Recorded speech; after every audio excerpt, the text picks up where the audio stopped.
اتحیات میں شہادت کی انگلی سے اشارہ کرنے کے بعد کس کیفیت میں رکھا جائے؟ کیا مٹھی باندھ کر رکھنی چاہیے یا مٹھی کھول کر عام حالت میں رکھنی چاہیے؟ عطا اللہ ڈیرہ مراد جمالی۔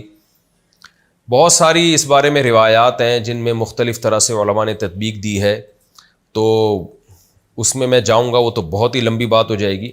تو اس میں جو مفتی رشید احمد صاحب رحمہ اللہ کی تحقیق ہے، اصل فتاویٰ کی غالباً دوسری جلد میں پورا رسالہ ہے اس پر، اس میں بڑی زبردست انہوں نے پوری تحقیق لکھی ہے۔ اس تحقیق کا حاصل یہ ہے کہ یہ درمیانی انگلی اور انگوٹھے سے اس طرح سے چھلا بنایا جائے، اشہد اللہ پہ انگلی اٹھائی جائے اور الہ پہ جھکا دی جائے، گرائی نہ جائے، تو بس اتنا جھکا دی جائے۔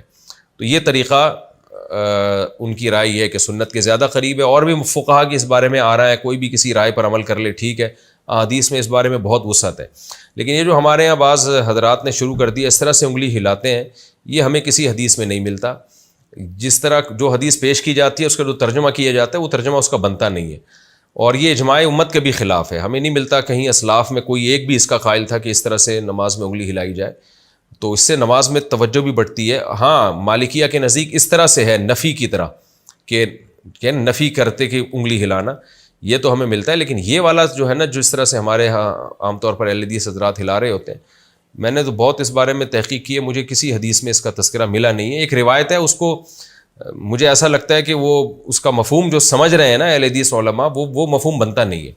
لیکن بہرحال اس میں مقصد اہل حدیث پہ طنز کرنا نہیں ہے، بتانا یہ کہ یہ کہیں بھی ثابت نہیں ہے۔ یہ جو کیفیت ہے نا، ہمیں اسلاف میں تو ملتا ہی نہیں ہے اس کا کہیں بھی کہ اس طرح سے انگلی ہلائی جائے، اور نماز میں اس پہ تشویش بھی بہت ہوتی ہے، کوئی ہلا رہا ہو آدمی کو تھوڑی الجھن ہوتی ہے۔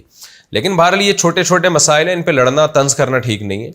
تو اگر کوئی ہلا بھی رہا ہے تو ہلانے دیں اس کو، اس کے ہلانے سے اتنا نماز میں خلل نہیں ہوتا جتنا آپ جب آپس میں بحث کریں گے اور پھر ان چھوٹی چھوٹی چیزوں پہ مناظرے بازی اور پھر چیلنج بازیاں، اس سے جو امت میں نا اتفاقی پیدا ہوگی وہ زیادہ خطرناک ہے۔ تو کوئی اس طرح رائے پر عمل کر رہا ہے تو کرنے دیں اس کو، آپ نہ عمل کریں، آپ وہی کریں جو ائمہ اربعہ کا مذہب ہے، جو قرآن و سنت کو آج کے لوگوں سے زیادہ سمجھتے تھے، اور اس پر بہت ساری احادیث بھی ہیں۔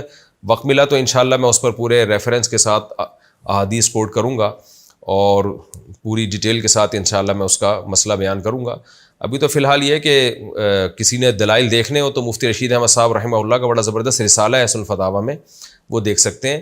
اس میں جو ان کی تحقیق ہے وہ یہ کہ چھلا بنا کے نا انگلی اٹھائی جائے اور پھر اللہ پہ گرا دی جائے، جھکا دی جائے، گرائی نہ جائے، بس ایسے رکھی جائے۔ تو یہ بھی ایک رائے ہے۔ باقی کوئی کسی اور طریقے سے عمل کرتا ہے تو وہ بھی ٹھیک ہے، اور کوئی انگلی نہیں اٹھاتا بیٹھا ہی رہتا ہے ایسے تو بھی ٹھیک ہے۔ یہ کوئی اتنے بڑے مسائل نہیں ہیں جن میں کوئی بہت زیادہ وقت کو اپنا ضائع کیا جائے یا اس کو ایشو بنایا جائے۔